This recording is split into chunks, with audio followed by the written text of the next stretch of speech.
7 दोनों का जामों का साथ। आरुण और सोफिया की सगाई का दिन आता है और चारों तरफ खुशियों का माहौल होता है।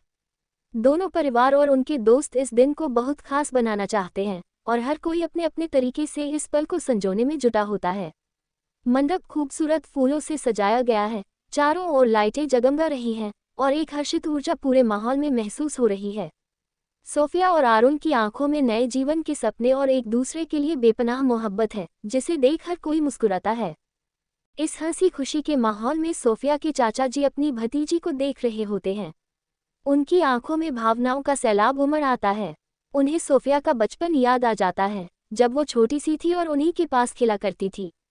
आज वो दिन है जब उनकी प्यारी भतीजी अब एक नए परिवार का हिस्सा बनने जा रही है और इस ख्याल से उनकी आंखों में आंसू आ जाते हैं। वह अपनी भावनाओं को संभालने की कोशिश करते हैं, लेकिन अपने आंसू नहीं रोक पाते। तभी आरुण के माता पिता, जो ये सब देख रहे होते हैं, सोफिया के चाचा जी के पास आते हैं और उन्हें ढांढस बंधाते हैं। आरुण के पिता उनकी पीठ थपथपाते हुए कहते हैं, हम समझ सकते हैं कि आपके दिल में क्या चल रहा है।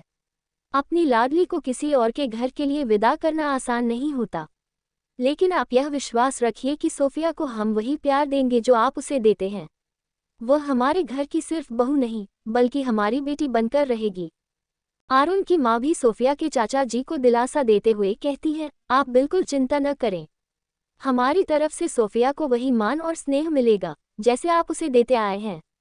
वह हमारे घर में हमेशा अपनेपन का एहसास करेगी और उसकी हर छोटी बड़ी खुशी का हम ध्यान रखेंगे। ये भावनात्मक शब्द सुनकर सोफिया के चाचा जी का दिल हल्का हो जाता है। उन्हें संतोष मिलता है कि उनकी प्यारी भतीजी एक ऐसे परिवार में जा रही है जो उसे हर सुख दुख में अपना समझेगा और हर परिस्थिति में साथ देगा। इन शब्दों ने पूरे माहौल को और भी भावुक बना दिया। वहां मौजूद सभी लोगों की आंखों में खुशी और अपनेपन के आंसू आ जाते हैं। इस दिन सिर्फ आरुण और सोफिया का रिश्ता नहीं जुड़ता, बल्कि दो परिवार भी एक दूसरे से जुड़ जाते हैं। ये सगाई का दिन दोनों परिवारों के लिए एक खूबसूरत स्मृति बन जाता है, जो हमेशा उनके दिलों में एक प्यारी याद के रूप में बसी रहेगी। इस तरह सोफिया और आरुण की सगाई का ये दिन दोनों परिवारों के लिए बेहद खास और यादगार बन जाता है। सगाई का दिन शानदार तरीके से बीत जाता है और कुछ ही दिनों बाद आरुण और रिया की शादी का दिन आ जाता है। दोनों परिवारों में उत्साह और उमंग है, हर ओर रौनक और खुशियों का माहौल है। रिया अपनी शादी को लेकर बहुत खुश होती है, लेकिन कहीं न कहीं उसके दिल में हल्की सी बेचैनी भी है, जिसे वो समझ नहीं पाती। शादी की रस्में चल रही होती हैं, तभी रिया को एक जाना पहचाना परफ्यूम की खुशबू आती है। उसे एहसास होता है कि ये वही खुशबू है जो उसने एक बार किसी लड़की से मिलने पर महसूस की थी। ये वही लड़की थी जिसने रिया से कहा था कि आरुण तुमसे नहीं, मुझसे प्यार करता है और शादी भी मुझसे ही करेगा। ये सोचकर रिया सिहर उठती है और उसे शक होने लगता है कि कहीं वो लड़की आरुण की जिंदगी में तो नहीं है। इस ख्याल से उसके मन में चिंता और बेचैनी और भी बढ़ जाती है। कुछ देर बाद रिया शादी के फंक्शन के बीच में ही आरुण से इस बारे में पूछने का फैसला करती है। वह आरुण से एकांत में जाकर कहती है, आरुण, क्या ये सच है कि तुम्हारी जिंदगी में कोई और लड़की है जिसे तुम जानते हो? आरुण ये सुनकर थोड़ा मुस्कुराता है और कहता है, हाँ रिया, वो मेरी बहुत अच्छी दोस्त है। उसका नाम पायल है। रिया की आंखों में सवाल देखकर आरुण समझ जाता है कि वह परेशान है। रिया फिर हिम्मत जुटाकर आरुण को बताती है कि एक दिन पायल ने उससे ये सब बातें कही थी और उसे विश्वास दिलाने की कोशिश की थी कि आरुण उससे नहीं, बल्कि पायल से प्यार करता है। रिया की बातें सुनकर आरुण मुस्कुराता है और उसे सब कुछ बताता है। वह कहता है, रिया, मैंने ही पायल से कहा था कि वो तुम्हें ये सब कहे, ताकि मुझे पता चल सके कि तुम मुझ पर कितना विश्वास करती हो। ये सब मैंने सिर्फ तुम्हारा विश्वास परखने के लिए किया था। मुझे ये जानना था कि तुम हमारे रिश्ते में भरोसा रखती हो या नहीं, और तुमने मेरे भरोसे पर खरा उतरकर यह साबित कर दिया कि हमारा रिश्ता सच्चे प्यार और विश्वास पर टिका है। आरुण की बातें सुनकर रिया को दिलासा और राहत मिलती है। उसे समझ में आता है कि यह सब आरुण का एक तरीका था उसके विश्वास को परखने का। उसकी आंखों में आंसू आ जाते हैं, लेकिन इस बार ये आंसू खुशी के होते हैं। उसे यह एहसास होता है कि आरुण सच में उससे प्यार करता है और उसने अपने रिश्ते की सच्चाई को जानने के लिए ये सब किया था।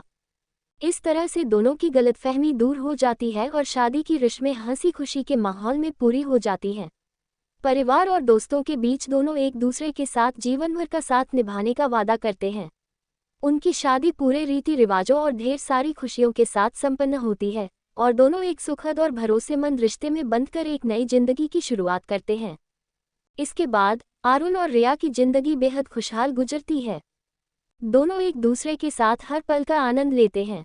उनकी प्यार भरी छोटी छोटी बातें और हंसी मजाक से घर में खुशियों का माहौल बना रहता है।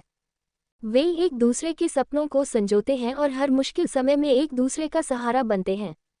उनके रिश्ते में विश्वास और प्यार हमेशा बढ़ता रहता है, जिससे उनकी शादीशुदा जिंदगी में खुशियों की बहार बनी रहती है।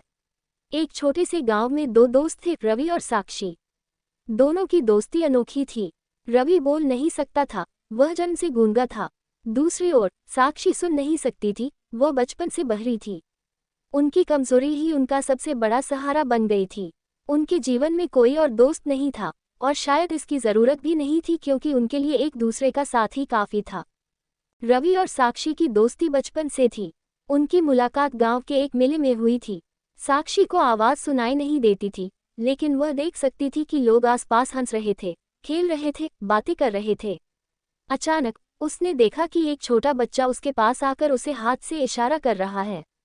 ये बच्चा कोई और नहीं, रवि था। वह भीड़ में अकेला था और बस किसी साथी की तलाश में था। साक्षी उसकी तरफ देखकर मुस्कुराई और दोनों ने एक दूसरे का हाथ पकड़ लिया। तब से ये दोस्ती हर दिन गहरी होती गई। रवि और साक्षी ने एक दूसरे के साथ अपनी एक अनोखी भाषा विकसित की। इस भाषा में शब्द नहीं थे, लेकिन भावनाएं थीं। आंखों के इशारे, हाथों के हाव भाव और चेहरे की मुस्कान ही उनके संवाद का माध्यम थे।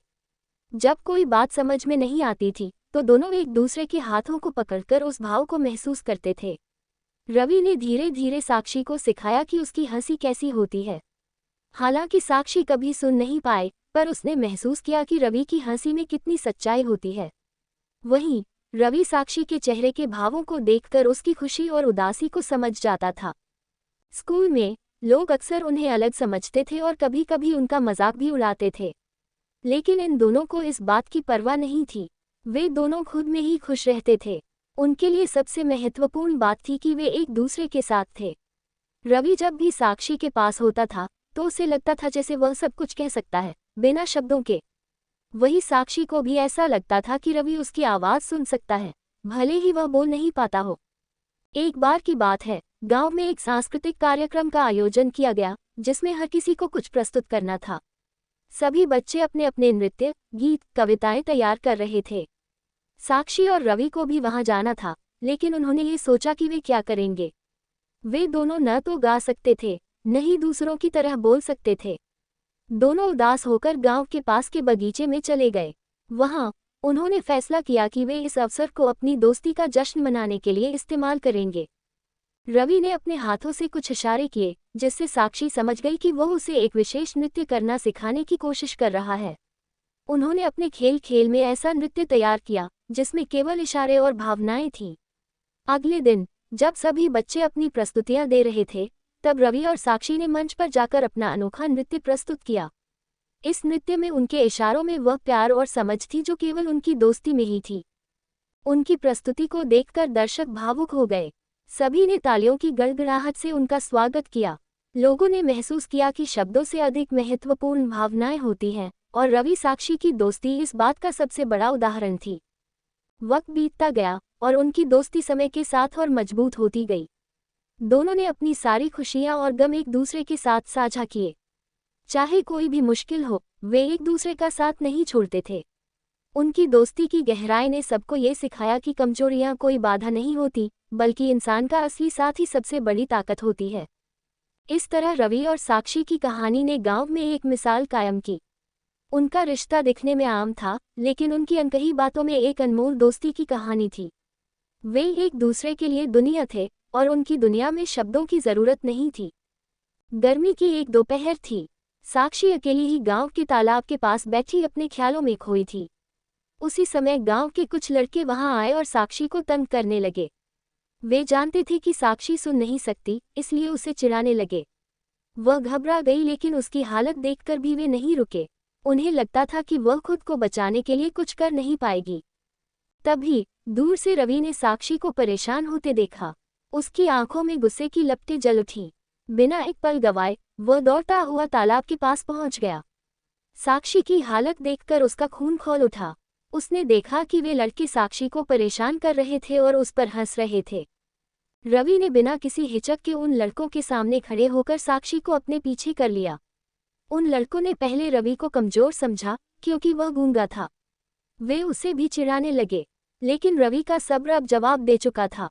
उसने उन लड़कों की बातों पर ध्यान दिए बिना उनमें से एक को जोर से धक्का दिया। लड़के अचानक से चौंक गए। फिर रवि ने बिना रुके उन लड़कों को सबक सिखाना शुरू किया। उसकी हिम्मत और गुस्से ने उन लड़कों को हिलाकर रख दिया। उन्होंने सोचा भी नहीं था कि रवि इतना साहसी होगा। एक एक करके रवि ने उन सभी को ऐसा मुंहतोड़ जवाब दिया कि वे भाग खड़े हुए। जब सारे लड़के वहां से चले गए तो रवि ने साक्षी की तरफ देखा। साक्षी की आंखों में आंसू थे, लेकिन ये आंसू डर के नहीं बल्कि राहत और खुशी के थे। उसने रवि का हाथ पकड़कर उसे धन्यवाद कहा। भले ही रवि बोल नहीं सकता था, पर उसकी आंखों में साक्षी के लिए एक सच्ची दोस्ती और सुरक्षा का वादा झलक रहा था। इस घटना के बाद साक्षी को यह एहसास हुआ कि रवि केवल उसका दोस्त ही नहीं बल्कि उसका सच्चा रक्षक भी है। उस दिन के बाद गांव के किसी भी लड़के ने साक्षी को परेशान करने की हिम्मत नहीं की। आगे सुनने के लिए ज़्यादा से ज़्यादा शेयर करें, लाइक करें, कमेंट करें और सब्सक्राइब कीजिए। इसका क्रेडिट ऑथर एचएस को जाता है।